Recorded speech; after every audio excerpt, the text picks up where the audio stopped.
Radio Kantipur, radio राष्ट्रको।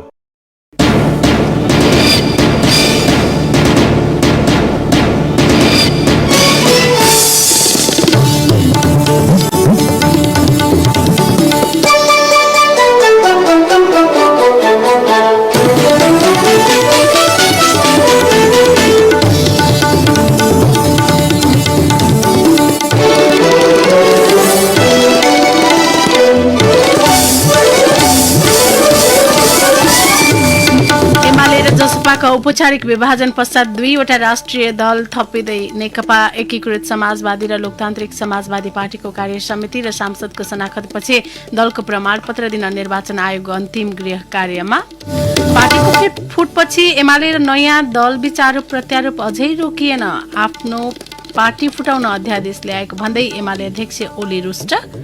नेपालमा जलवायु परिवर्तनको असर विपदको रूपमा बढ्दै राष्ट्रसङ्घीय सम्मेलनमा अनुकूलनका योजना र कोषको स्थापनाको मुद्दा लैजाने सरकारको तयारी। चीनद्वारा किशोर किशोरीलाई मार्क्सवादबारे ज्ञान दिन राष्ट्रपति सीको राजनैतिक विचारधारालाई राष्ट्रिय पाठ्यक्रममा समावेश गर्ने नीति सार्वजनिक। र एन्फाको विवाद सम्बन्धी छानबिन समितिको प्रतिवेदनप्रति राष्ट्रिय फुटबल टोलीका मुख्य प्रशिक्षक अलमुताइरी असन्तुष्ट। मुख्य प्रशिक्षक अलमुताइरी दोषी रहेको छानबिन समितिको निष्कर्ष। नमस्कार, कान्तिपुर डायरीका साथमा सन्तोष र इन्द्रलक्ष्मी। समाचार अब विस्तारमा। संघीय संसदमा प्रतिनिधित्व गर्ने मध्येका दुई पार्टी एमाले र जनता समाजवादी पार्टी जसपा विभाजनपछि मुलुकमा दुईवटा राष्ट्रिय दल थपिने भएका छन्। आन्तरिक किचोलोपछि नयाँ दल खोलेका माधव कुमार नेपालको नेकपा एकीकृत समाजवादी र महन्त ठाकुरको लोकतान्त्रिक समाजवादी पार्टी निर्वाचन आयोगमा औपचारिक रूपमा दर्ता भएपछि मुलुकमा राष्ट्रिय दलको संख्या 6 पुग्नेछ।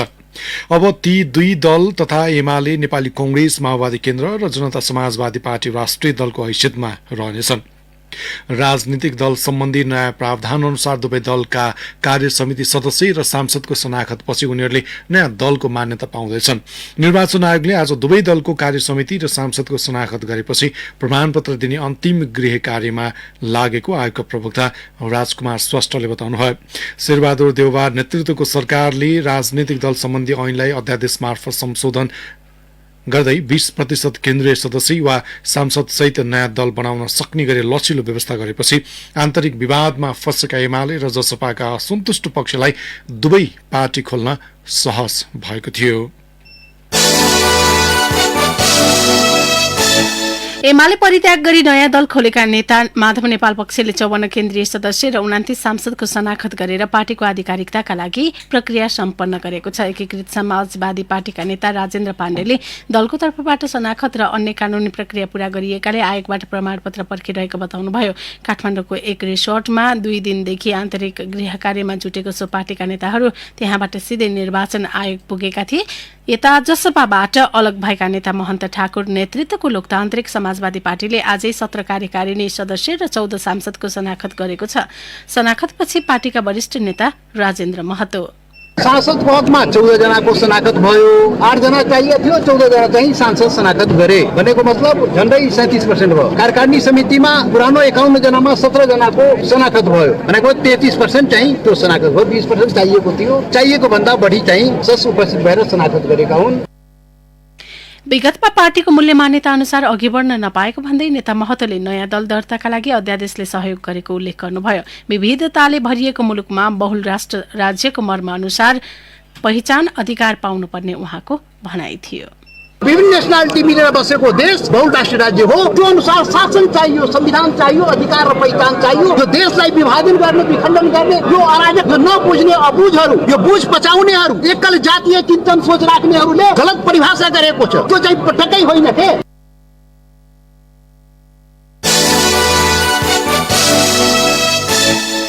नेकपा एमालेबाट अलग भएर छुट्टै दल गठन गरेका वरिष्ठ नेता माधव कुमार नेपाल पक्ष र एमाले बीच अझै आरोप प्रत्यारोप रोकिएको छैन। नेपाल पक्षले बाध्य भएर नयाँ दल गठन प्रक्रिया लानु परेको बताइरहँदा एमाले भने नेताहरूलाई जबरजस्ती बन्दी बनाएर नयाँ पार्टी बनाएको आरोप लगाएको छ।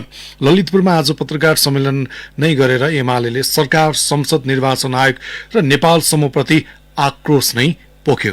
एक रिपोर्ट। गत असार 28 गतेको सर्वोच्च अदालतको फैसलापछि सत्ता बाहिर निस्किएको एमाले पछिल्लो समय सरकार र सत्तारूढ दल तथा गठबन्धनप्रति आक्रामक भएको छ। कंग्रेसको नेतृत्वमा सरकार बनाउन समर्थन गरेको माधव कुमार नेपाल समूहप्रति त एमाले नेतृत्व अझ बढी रुष्ट देखिएको छ। ललितपुरमा बुधबार आयोजित पत्रकार सम्मेलनमा अध्यक्ष केपी शर्मा ओली नेता नेपाल सहित सरकार र सभामुखप्रति आक्रामक रूपमा प्रस्तुत भए। उनले नेपाल समूहले नेतालाई अपहरण गरेर बन्धक बनाएको आरोप लगाउन समेत पछि परेनन्। घर घरबाट मान्छे टिपेर रिसोर्टमा लगेर तुनेर अनि ती मान्छे रिसोर्ट पनि कहाँ यहाँ नजिकै ओरतिर परतिर होइन, उहाँ टाकुरामा लगेर 3 दिनदेखि थुनेर त्यहाँबाट ढोक्सेमा हालेर त्यो ढोक्से निर्वाचन आयोगमा ल्याएर गोट्याउने यो काम के लोकतान्त्रिक हुन्छ? वास्तवमा भन्ने हो भने यो बलजफ्ती अपहरणकारी ज्यादतीपूर्ण काम हो। पत्रकार सम्मेलनमा झण्डै 1 घण्टा बोलेका ओलीले नेपाल समूह अनि सभामुख अग्निप्रसाद सापकोटालाई पनि आरोप लगाउन पछि परेनन्। सभामुख सापकोटालाई लक्षित गर्दै ओलीले भने, संसदले कारबाही गरेका व्यक्तिहरू समेतको लिस्ट सिंगै लिस्ट निर्वाचन आयोगमा पठाउँछ। एमालेको लिस्ट यो भन्दा बेइमानी के हुन्छ? यो भन्दा राजनीति खेल्न खोज्ने सभामुखले पक्षधर्ताका साथ राजनीतिमा हात हाल्ने र गिजोल्ने काम यो भन्दा बढी के गर्ने? नेकपा एमाले फुटाउन सरकारदेखि सभामुखसम्म सबै लागि परेको ओलीको भनाइ थियो। एमाले फुटाउन सरकारले अध्यादेश ल्याएको र 14 सांसदलाई कारबाही गर्न गरेको सिफारिस सभामुखले रोकेको उनको आरोप थियो। 20% केन्द्रीय सदस्य वा सांसद भए नयाँ दल गठन गर्न सक्ने प्रावधान सहितको अध्यादेश जारी गरेको सरकारप्रति ओलीको कटाक्ष यस्तो छ। यो अध्यादेश नआएको भए देश के हुन्थ्यो? के हुन्थ्यो? एमाले फुटाउन नपाएको भए देश के हुन्थ्यो? बिलाउँथ्यो। यो घाममा राखे बरफको डल्लो हो, यो कर्कलाका पातको पानी हो। यो देश खतरक्क झरेपछि कहाँ खस्यो थाहा नपाउने के हुन्थ्यो त? यो अध्यादेश देश जोगाउनका लागि भन्ने कुराको पनि त एउटा हद हुन्छ नि त, देश जोगाउनका लागि। एमाले अध्यक्ष ओलीले आफू र आफ्नो दलले सबै राम्रो गरेको भनेर बोल्दै गर्दा ओलीकै कारण नयाँ दल गठन गर्न बाध्य भएको नेता नेपाल पक्षधरले बताएको छ। निर्वाचन आयोग पुगेर नयाँ दलका लागि शनाखत गरिसकेपछि नेकपा समाजवादीका नेता गंगालाल तुलाधरले भने, विभाजन चाहिँ हाम्रो बाध्यता हो र बाध्यकारी परिस्थिति मात्रै विभाजन हामी रोक्छौँ। अन्तिमसम्म चाहिँ हामी कमरेड केपी ओलीले गर्ने खालको व्यवहारहरूलाई हामी हेर्छौँ भनेर भनेका थियौँ, तर उहाँको कुनै पनि त्यस्तो खालको सुधारका व्यवहारहरू देखिएन। नदेखिसके पछाडि बाध्य भएर सम्पूर्ण रगत पसिना भिजेको पार्टी नेकपा एमाले हाम्रा भरभराउँदा पैसहरू सम्पूर्ण रूपमा चाहिँ पार्टी बनाउनको निम्ति हामीले खर्च गर्यौँ र अहिले आएर चाहिँ हामी त्यहाँ बस्न पाएनौँ। ओलीकै कारण आजकै मितिदेखि मुलुकमा क्रान्तिकारी पार्टी क्रियाशील भएको नेता तुलाधरको दाबी थियो। सर्टिफिकेट हामीले पाउँछौँ होइन, त्यसमा त कुरा छँदै छैन। सबभन्दा ठुलो कुरो त क्रान्तिकारी कम्युनिस्ट पार्टी यो देशमा दन्दनाएर आजदेखि चाहिँ स्थापना भएको कुरा तपाईँले भनिदिनुहोस्। संघीय संसदको पहिलो दल एमाले विभाजनपछि दुई पक्षबीच देखिएको मनमुटाव तत्काल रोकिने छाँट छैन। त्यसमाथि आगामी दिनमा दुई पार्टीबीच संगठनमा आफूलाई अब्बल देखाउने प्रतिस्पर्धा अझ मुखरित हुने ठानिएको छ। रेडियो कान्तिपुरका लागि बासु खड्का। कान्तिपुर डायरीमा अब सविस्तार। कान्तिपुर सविस्तार। जलवायु परिवर्तनको असरका कारण तापक्रम वृद्धि र प्राकृतिक विपत्ति तत्कालको समस्या देखिएको छ भने दीर्घकालीन रूपमा मानव सभ्यता नै संकटमा पर्न सक्ने चेतावनी विज्ञहरूले दिइरहेका छन्। तापक्रम वृद्धिसँगै हिउँ र बरफ पग्लिँदै जाँदा त्यसको असर पृथ्वीको जीवन चक्रमा नै सूक्ष्म रूपमा परिरहेको छ। भौगोलिक रूपमा पृथ्वीको सानो भूभाग ओगटे पनि जैविक तथा प्राकृतिक विविधताले भरिएको नेपालमा यसको असर विपदका रूपमा देखा पर्न थालेको छ। यो अवस्थामा आगामी नोभेम्बरमा स्कटल्याण्डमा हुने राष्ट्रसंघीय सम्मेलनमा नेपालले जलवायु परिवर्तनसँग जुझ्न अनुकूलनका योजना र यसले पुर्याएको क्षतिलाई सहयोग गर्न कोषको स्थापनाको मुद्दा लैजाने तयारी गरेको छ। पृथ्वीको 0.1% भूभाग ओगटेको नेपालको जलवायु परिवर्तनमा नगण्य योगदान रहे पनि त्यसको असर भने ठूलै परिरहेको छ। तापक्रम वृद्धि पृथ्वीकै समस्या रहे पनि नेपालको हकमा वर्षामा पानी अधिक परेर आएको बाढ़ी र पहिरो तथा सुक्खा याममा लामो समयको खडेरी र डढेलो यसका उदाहरण हुन्। हिउँ पग्लिएर भइएका कारण नेपालका 21 वटा हिमताल फुट्ने जोखिममा रहेको हिमालय क्षेत्रका लागि काम गरिरहेको अन्तर्राष्ट्रिय एकीकृत पर्वतीय विकास केन्द्र इसिमोडको पछिल्लो प्रतिवेदनमा उल्लेख छ। हिमताल फुट्न सक्ने जोखिम बारे बताउँदै वन तथा वातावरण मन्त्रालयका प्रवक्ता डाक्टर बुद्धिसागर पौडेल, जलवायु परिवर्तनको कारणले हिउँ जुन पग्लेर अलिकति चाहिँ हिउँ कमी भएको, ग्लेसियर लेकहरू आउटबस्ट हुन लागेको यो अवस्था छ। यसले गर्दाखेरि के हुन्छ भन्दाखेरि हाम्रो हिमाल त पानीको चाहिँ टावर हो। यसको तल चाहिँ डाउन स्ट्रिममा बस्ने थुप्रै मानिसहरू हिउँ र हिम नदी र त्यहाँबाट उत्पन्न हुने नदीहरू छन् त्यसमा चाहिँ आश्रित छन्। हिउँ सकिँदै जाने, हिम नदी फुट्ने यस्ता खतराहरू भयो भने तल डाउन स्ट्रिममा बस्ने मान्छे बासिन्दाहरू लगायत सम्पूर्ण चाहिँ इकोसिस्टम, प्राणी, वनस्पति सबैलाई चाहिँ यसले चाहिँ ठूलो असर पुर्याउँछ। विश्वका शक्ति राष्ट्रहरूले पृथ्वीको तापक्रम सन्तुलनमा राख्न प्रण गरे पनि लक्ष्य अनुसार काम हुन नसक्दा चिन्ता बढेको संयुक्त राष्ट्र संघले औल्याएको छ। त्यसमाथि विगतमा भएको घटना अध्ययन र विश्लेषणमा कमीका कारण नेपालमा जोखिमबारे पर्याप्त तथ्याङ्क नहुने समस्या छ। नेपालमा आइपरेका तथा आइपर्ने सम्भावना रहेको विपदका लागि तयारी कमजोर रहेको बताउँछन् राष्ट्रिय विपद जोखिम न्यूनीकरण तथा व्यवस्थापन प्राधिकरणका उपसचिव सुन्दर प्रसाद शर्मा। उनी भन्छन्, धेरै अध्ययन अनुसन्धानहरू हुन बाँकी छ। अब ग्लेसियर लेकहरूको मेल्टिङ भइरहेछ, त्यसले गर्दाखेरि त्यो फुट्यो भनेदेखि चाहिँ ठुलो विपद ल्याउन सक्छ। हामीहरूले यो मेलम्चीको उसलाई पनि त्यो हिमताल विस्फोटन, यो ग्लफ भन्छौँ हामी, यसको असर हो कि भन्दै हेरेका थियौँ, तर त्यो चाहिँ त्यति सिग्निफिकेन्ट देखिएन। अब हामी प्राधिकरणले पनि सबै अध्ययनहरूलाई एउटै प्लेटफर्ममा ल्याएर हाम्रो विपद पोर्टलसँग जोड्ने प्रयासमा छौँ हामीहरू।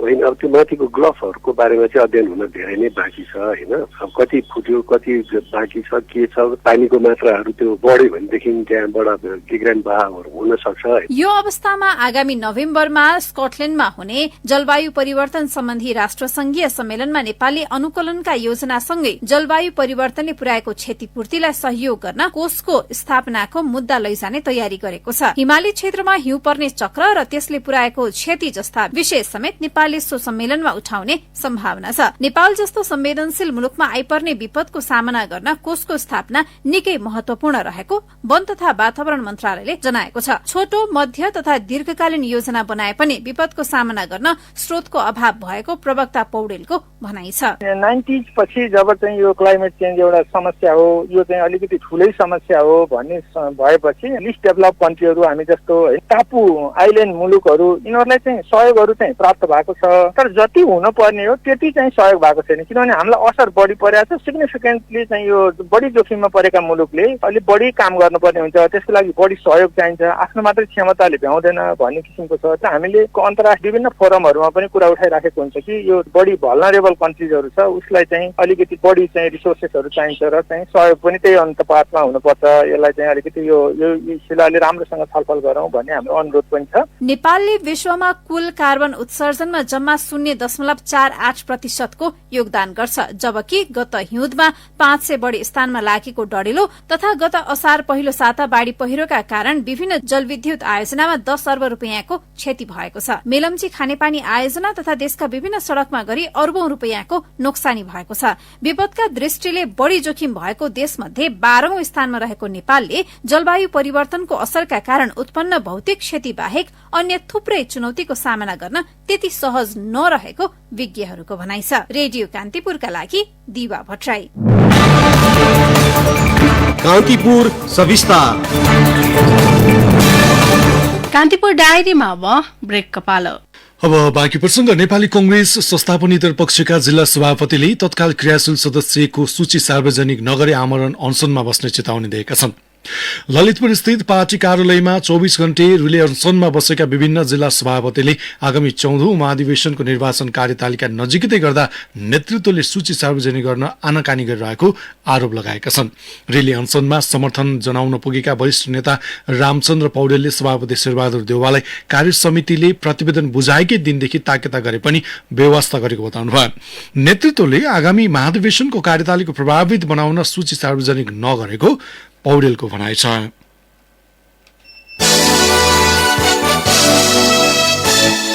पार्टी सभापतिजीसँग सभापतिहरूले यस्तो ध्यानाकर्षण गराउनु भएको छ, क्रियाशील छानबिन यो सार्वजनिक गरिदिऊ भनेपछि सभापतिजीले हुन्छ सार्वजनिक गर्ने, म सार्वजनिक गर्छु, तपाईँ सार्वजनिक गर्नुहुन्छ भने सभापतिहरूलाई तपाईँले भेटेर भनिदिनु सार्वजनिक हुन्छ। धर्ना बस्ने भन्नुभएको छ, त्यो धर्नाको अवस्था नै आउँदैन मैले भने, तर अहिले पनि सार्वजनिक भएको छैन। विभिन्न 3 बुँदे माग राख्दै नुवाकोटका जिल्ला सभापति जगदीश्वर नरसिंह केसी, काभ्रेका मधु आचार्य र धादिङका रमेश धमला बिहान 11 बजेदेखि 24 घण्टे ढुली अनसनमा बस्नु भएको छ। यता संस्थापन पक्षले भने क्रियाशील सदस्यता वितरणलाई कम्प्युटरमा इन्ट्री गर्ने कार्य अन्तिम चरणमा पुगेकाले भोलिसम्म सार्वजनिक गर्ने जनाएको छ। पार्टी सहमहामन्त्री प्रकाश शरण महतले केही प्राविधिक त्रुटिलाई सच्याउँदै सचिवालयले काम अघि बढाएको बताउनुभयो। रेडियो कान्तिपुरसँग कुरा गर्दै सहमहामन्त्री महतले पहिले इन्ट्री भएको डाटा र अहिले सहमति भएका विषयलाई अन्तिम रूप दिने काम भएकाले भोलिसम्म सार्वजनिक हुन सक्ने बताउनुभयो। पछिल्लो 24 घण्टामा 2482 जनामा कोरोना संक्रमण पुष्टि भएको छ। स्वास्थ्य तथा जनसंख्या मन्त्रालयका अनुसार पीसीआर परीक्षणबाट 1882 जना र एन्टिजेन परीक्षणबाट 620 जनामा कोरोना संक्रमण पुष्टि भएको हो। सोही अवधिमा 1781 जना संक्रमण मुक्त भएका छन्। होम आइसोलेसनमा 35250 र संस्थागत आइसोलेसनमा 3037 गरी मुलुकभर 38287 जना सक्रिय संक्रमित रहेको मन्त्रालयको तथ्याङ्कमा उल्लेख छ। पछिल्लो 24 घण्टामा 44 जनाको कोरोना संक्रमणका कारण मृत्यु भएको छ। यो सँगै कोरोना संक्रमणका कारण नेपालमा मृत्यु हुनेको संख्या 10,612 पुगेको छ।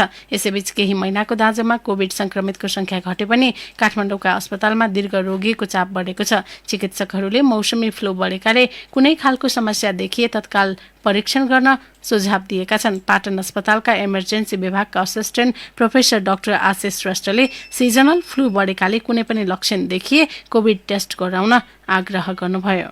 अहिलेको अवस्थामा अलिकति दीर्घ रोगहरू त्यसमाथि पनि दमको रोगको बिरामीहरूको मात्र अलिकति बढेको चाप अलि बढेको अनुभव गरेका छौँ। केही बिरामीहरू कोभिडकै कारणले आउनु भएको छ भने केही बिरामीहरू चाहिँ अरू कुनै कारणहरूले आउनु भएको छ। यो स्थितिले गर्दाखेरि अलिकति सस्पेक्ट बिरामी भन्छौँ, कोभिड सस्पेक्ट भन्छौँ, उहाँहरूको नम्बरहरू चाहिँ अलिकति बढ्न गएको छ अस्पतालमा। सबैजना कोभिड हुनुहुन्न तर पनि टेस्टिङ गर्न चाहिँ एकदमै आवश्यक हुन्छ दमको बिरामीहरूमा। यसका साथसाथै अहिलेको पछिल्लो समयमा हामी कहाँ सिजनल फ्लू पनि अलिकति बढेको अवस्था छ। सिजनल फ्लूको लक्षणहरू सबै कोभिडको जस्तै हुन्छन्, रुवा लाग्ने, ज्वरो आउने हुँदाखेरि हामीले कोभिडको टेस्ट गर्न एकदमै आवश्यक हुन्छ, अनिवार्य हुन आउँछन् ताकि हामीले कोभिडको केसेसहरूलाई चाहिँ समयमै पत्ता लगाएर समयमै हामीले उपचार गर्न सुरु गरौँ भन्ने हिसाबले चाहिँ हामीले पत्ता लगाउन अति आवश्यक हुन्छन्।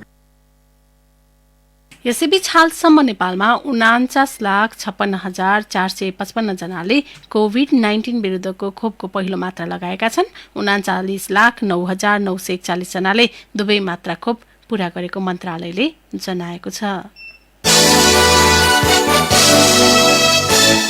निर्वाचन आयोगले माधव कुमार नेपाल नेतृत्वको नेकपा एकीकृत समाजवादी र महन्त ठाकुर नेतृत्वको लोकतान्त्रिक समाजवादी पार्टीलाई औपचारिक मान्यता दिएको छ। दुवै दलले दिएको निवेदनमाथि आयोगले दल विभाजनमा जान चाहनेहरूको आयोग कार्यालयमै शनाखत गरेको थियो। त्यसमध्ये एमालेबाट छुट्टिएका संघीय संसदका 30 जना सांसदसहित 55 जना केन्द्रीय सदस्य रहने गरी दल दर्ता गरेको प्रमुख निर्वाचन आयुक्त दिनेश कुमार थपलियाले बताउनुभयो। एमालेबाट छुट्टिएर नयाँ दलमा जान चाहेका 3 जना सांसद सोमप्रसाद पाण्डे, शारदा देवी भट्ट र माया न्यौपानेको बारेमा भने आयोगले कुनै निर्णय गरेन। उनीहरू अब वैधानिक रूपमा एमालेमै सांसद हुन्छन्। माधव कुमार नेपाल नेतृत्वमा दल दर्ता प्रक्रिया अघि बढाउँदा उनीहरूको नाम समावेश थिएन, त्यसैले उनीहरूलाई आयोगले शनाखतमा समावेश नै गराएन। महन्त ठाकुरको दलका 14 जना संघीय सांसद सहित 17 जना रहने गरी आयोगले मान्यता दिएको छ।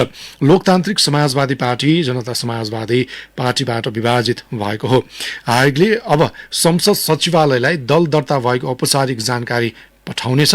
त्यसपछि संसदीय दलबाट पनि ती दल छुट्टै अस्तित्वमा आउनेछन्।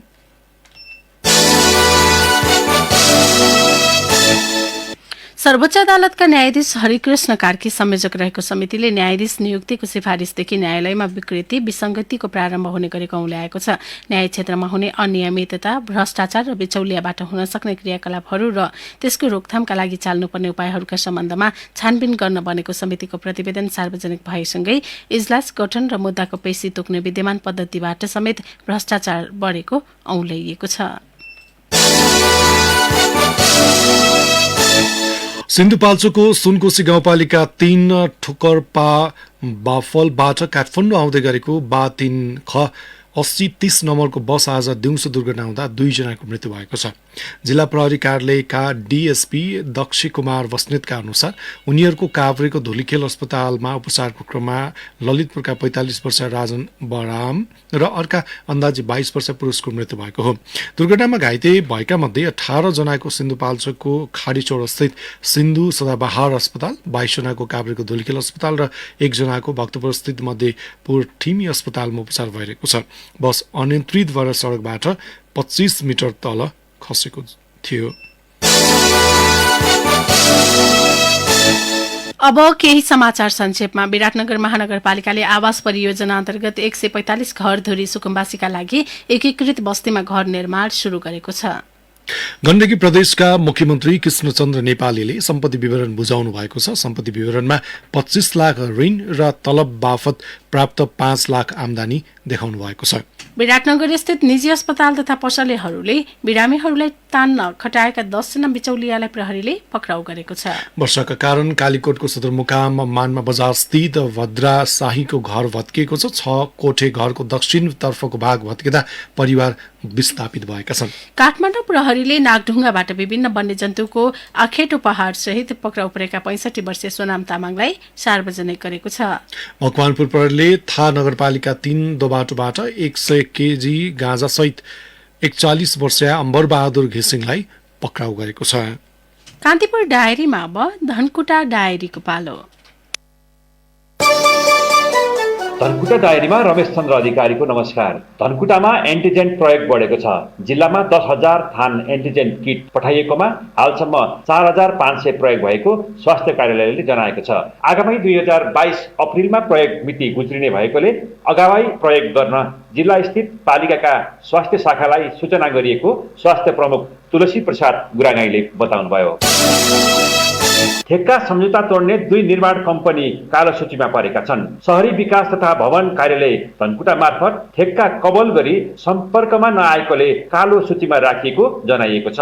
कालो सूचीमा पर्ने निर्माण कम्पनीमा एसपी निर्माण सेवा इटरी सुनसरी र संखुवा सभाको रिजन एन्ड रियाना कन्स्ट्रक्सन रहेका छन्। दुवै कम्पनीलाई सार्वजनिक खरिद ऐन अन्तर्गत कारबाही गरिने सार्वजनिक खरिद अनुगमन कार्यालयका सहसचिव विष्णु प्रसाद कोइरालाले जानकारी दिनुभयो।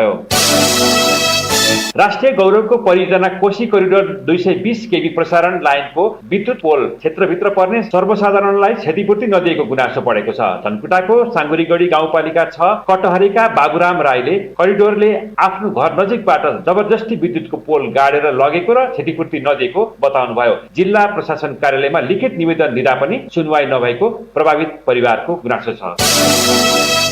धनकुटाका कृषक टनेल विधि मार्फत खेती गर्न आकर्षित बनेका छन्। बेमौसमी तरकारी खेतीको उत्पादन उल्लेख्य बढ्ने भएकोले यसतर्फ आकर्षण बढेको धनकुटा 1 सिन्जाली टोलका कृषक तेज कुमार सिन्जाली मगरको भनाइ छ। बाहिरी वातावरणमा वर्षा बढी हुँदा जरा कुहिने, अन्य रोग तथा किराको प्रकोप बढी हुने भएकोले बिरुवाको आयु कमी हुने प्राविधिकको भनाइ छ। धनकुटा नगरपालिका लगायत जिल्लाभरि टनेल विधिको आकर्षण रहेको पडेप नेपालका कृषि अधिकृत सूर्य प्रसाद सापकोटाले बताउनुभयो। हवस् त धनकुटा डायरी आजलाई यति नै। रमेश चन्द्र अधिकारी बिदा चाहन्छु। नमस्कार। धनकुटा डायरी पछि कान्तिपुर डायरीमा पुनः ब्रेकको पालो। अब आर्थिक प्रसङ्ग। अपाङ्गता मैत्री भौतिक संरचना र सेवामा लगानी बढाउन सके नेपालको पर्यटन बजारमा होटल व्यवसायले थप योगदान गर्न सक्ने एक अध्ययनले देखाएको छ। विश्व बैंक अन्तर्गतको अन्तर्राष्ट्रिय वित्त निगम आइएफसीले हालै गरेको अध्ययन प्रतिवेदनले सुलभ पहुँच योग्य पर्यटन बजार विस्तार भएमा मुलुकको अर्थतन्त्र उकास्ने बताएको हो। होटल व्यवसायमा अपाङ्गता भएका व्यक्तिको पहुँच सम्बन्धी सर्वेक्षणले पहुँच युक्त पर्यटनको अवधारणाबारे 95% व्यवसायलाई अवगत भए पनि उनीहरूले समावेशी खालको सुविधा सुनिश्चित गर्न लगानी नगरेको निष्कर्ष समेत निकालेको छ। आइएफसीको आर्थिक र प्राविधिक सहयोगमा राष्ट्रिय अपाङ्गता महासंघ र आर्थिक पत्रकार समाज संयोजनले संयुक्त रूपमा सो अध्ययन गरेका थिए। अब अन्तर्राष्ट्रिय प्रसङ्ग। चीनले आफ्नो देशका किशोर किशोरीलाई मार्क्सवाद बारे ज्ञान दिन राष्ट्रपति सी जिङपिङको राजनीतिक विचारधारालाई राष्ट्रिय पाठ्यक्रममा समावेश गर्ने नीतिसहितको निर्देशिका जारी गरेको छ। चीनको शिक्षा मन्त्रालयका अनुसार नयाँ युगमा चिनिया विशेषता अनुसार राष्ट्रपतिको समाजवादी विचारधाराबारे प्राथमिक तहदेखि विश्वविद्यालयसम्म अध्ययन गराइने भएको छ। कम्युनिस्ट पार्टीको नीतिलाई सबल बनाउने तथा नयाँ शिक्षण सामग्रीमा राष्ट्रियताको भावनालाई थप विस्तार गर्ने विषय निर्देशिकामा समेटिएको छ। सन् 2012मा शक्तिमा आए पश्चात चिनिया राष्ट्रपति सीले व्यापारिक, शैक्षिक र सांस्कृतिक संस्था सहित समाजका सबै क्षेत्रमा सत्तारूढ कम्युनिस्ट पार्टीको भूमिकालाई सबल बनाउन चाहनु भएको छ। नयाँ युगका लागि चिनिया विशेषता सहित सी जिनपिङको समाजवादी विचारधारालाई सन् 2018मा संविधानमा उल्लेख गरिएको थियो। अफगानिस्तानका शरणार्थीलाई मुलुक भित्राएको विरोधमा नेदरल्यान्ड्समा व्यापक विरोध भएको छ। विरोधका क्रममा 800 जनालाई प्रहरीले नियन्त्रणमा लिएको छ। शान्तिपूर्ण रूपमा सुरु विरोध प्रदर्शनपछि भड्किएको बीबीसीले जनाएको छ। यता विश्व ब्याङ्कले अफगानिस्तानमा आफ्नो सहायता बन्द गरेको छ। अफगानिस्तानमा नियन्त्रण जमाएको तालिबानको भावी कदमबारे अटकलबाजी भइरहेका बेला विश्व ब्याङ्कले गरेको यो पछिल्लो निर्णय हो। यसअघि अमेरिकाको केन्द्रीय ब्याङ्कले पनि अफगानिस्तानको सम्पत्ति रोक्का गरिदिएको थियो। विश्व ब्याङ्कले तत्कालका लागि अफगानिस्तानलाई दिँदै आएको सहायता रोकेको र अन्तर्राष्ट्रिय साझेदारसँग छलफल गरेर बाँकी निर्णय लिने जनाएको बीबीसीले उल्लेख गरेको छ। यसैबीच अफगानिस्तानबाट हालसम्म 80,000 जनाको उद्धार गरिएको छ। अमेरिका, बेलायत लगायतका मुलुकले अफगानिस्तानमा फँसेका मानिसको जीवन रक्षाका लागि उद्धार अभियान चलाइरहेका छन् भने तालिबानले त्यसका लागि 31 अगस्तसम्मको समय दिएको छ। जलवायु परिवर्तनका कारण अफ्रिकी मुलुक म्याडगास्करमा चरम भोकमरीको स्थिति उत्पन्न भएको संयुक्त राष्ट्रसंघले जनाएको छ। राष्ट्रसंघका अनुसार त्यहाँ 4 वर्ष यता वर्षा नहुँदा भयावह भोकमरी र खाद्यान्न संकट देखा परेको हो। यसबाट देशको दक्षिणी भेगका कृषिमा आश्रित लाखौं मानिस प्रभावित भएका छन्। अहिलेकै अवस्थामा मात्रै पनि त्यहाँ 30,000 भन्दा बढी मानिस भोकमरीको चपेटामा छन्। राष्ट्रसंघीय प्रतिवेदनका अनुसार त्यहाँ मानिसहरू बाँच्नका लागि किरा फट्याङ्ग्रा खान बाध्य छन्। यो 4 दशककै सबैभन्दा डरलाग्दो खडेरीको अवस्था भएको जनाइएको छ। पछिल्लो यो अवस्था मानवीय गतिविधिका कारण नभई जलवायु परिवर्तनका कारण निम्तिएको प्रतिवेदनमा उल्लेख रहेको बीबीसीले जनाएको छ। राष्ट्रसंघले जलवायु परिवर्तनका कारण नराम्ररी प्रभावित हुने म्याडगास्कर मुलुक पहिलो भएको जनाएको छ। अब खेल प्रसंग। एन्फाको विवाद सम्बन्धी छानबिन समितिले बुझाएको प्रतिवेदन प्रति नेपाली राष्ट्रिय फुटबल टोलीका मुख्य प्रशिक्षक अब्दुल्लाह अल मुताहिरले सामाजिक सञ्जाल मार्फत असन्तुष्ट व्यक्त गरेका छन्। उनले सामाजिक सञ्जाल फेसबुकको स्टाटसमा I am out let politics work लेखेका छन्। राष्ट्रिय फुटबल टोलीका मुख्य प्रशिक्षक अब्दुल्लाह अल मुताहिरी र अखिल नेपाल फुटबल संघ एन्फाका वरिष्ठ उपाध्यक्ष पंकज विक्रम निङवाङ बीचको विवादमाथि छानबिन गर्न गठित समितिले मुख्य प्रशिक्षक अलमुताहिरीलाई दोषी ठहर गरेको छ। समितिले राखेफ सदस्य सचिव रमेश कुमार सिलवाललाई आज बुझाएको प्रतिवेदनमा अलमुताहिरीले आफ्नो व्यावसायिक आचरणगत बानी व्यवहारमा सुधार गर्नुपर्ने, विवादास्पद राजीनामा सम्बन्धी फेसबुक पोस्ट हटाउन निर्देशन दिनुपर्ने लगायतका सुझाव समेटिएका छन्। प्रतिवेदनमा समितिले एन्फालाई 15 दिनभित्र आचार संहिता बनाएर राखेफबाट स्वीकृत गराएर लागू गर्न पनि सुझाएको छ। त्यस्तै अलमुताहिरीले एन्फासँगको सम्झौता बमोजिम काम गर्नुपर्ने र आगामी दिनमा विवाद सृजना हुने खालका कुनै पनि काम नगराउन एवं सामाजिक सञ्जाल र मिडियामा केही व्यक्ति, पदाधिकारी, अफिसियल, पत्रकार वा अन्य कसैप्रति लक्षित गरी धारणा सम्प्रेषण नगर्न ध्यानकर्षण गर्दै सचेत गराउनु पर्ने पनि देखिएको उल्लेख छ। राष्ट्रिय टोलीका मुख्य प्रशिक्षक कतारी नागरिक अलमुताहिरीले फेसबुक मार्फत समर्थनलाई सम्बोधन गर्दै साउन 10 गते वरिष्ठ उपाध्यक्ष निङवाङले आफूलाई काम गर्न नदिएको, लगातार अवरोध सृजना गरिरहेको जस्ता आरोपसहितको स्टाटसमा राजीनामा गर्न एन्फा जान लागेको लेखेका थिए। अलमुताहिरीको यो स्टाटसपछि वरिष्ठ उपाध्यक्ष निङवाङले चर्को आलोचना बेहोर्नु परेको थियो। अन्त्यमा यस बुलेटिनका प्रमुख प्रसंग फेरि एकपटक। एमाले र जसपाको औपचारिक विभाजन पश्चात 2 वटा राष्ट्रिय दल थपिए। नेकपा एकीकृत समाजवादी र लोकतान्त्रिक समाजवादी पार्टीले पाए औपचारिक मान्यता। पार्टीको फुटपछि एमाले र नयाँ दल बीच आरोप प्रत्यारोप अझै रोकिएन। आफ्नो पार्टी फुटाउन अध्यादेश ल्याएको भन्दै एमाले अध्यक्ष ओली रुष्ट। नेपालमा जलवायु परिवर्तनको असर विपदको रूपमा बढ्दै राष्ट्रसङ्घीय सम्मेलनमा अनुकूलनका योजना र कोषको स्थापनाको मुद्दा लैजाने सरकारको तयारी। चीनद्वारा किशोर किशोरीलाई मार्क्सवादबारे ज्ञान दिन राष्ट्रपति सीको राजनीतिक विचारधारालाई राष्ट्रिय पाठ्यक्रममा समावेश गर्ने नीति सार्वजनिक। र एन्फाको विवाद सम्बन्धी छानबिन समितिको प्रतिवेदनप्रति राष्ट्रिय फुटबल टोलीका मुख्य प्रशिक्षक अल मुताइरी असन्तुष्ट। मुख्य प्रशिक्षक अल मुताइरी दोषी रहेको छानबिन समितिको निष्कर्ष। हवस्, यिनै प्रसङ्गसँगै कान्तिपुर डायरीका आजका हाम्रा सम्पूर्ण बुलेटिन यही सकिएका छन्। भोलि बिहान 6:30 बजे नियमित बुलेटिनका साथमा उपस्थित हुनेछौँ। तबसम्मलाई सन्तोष र इन्द्रलक्ष्मी बिदा हुन्छौँ। नमस्कार, शुभरात्री।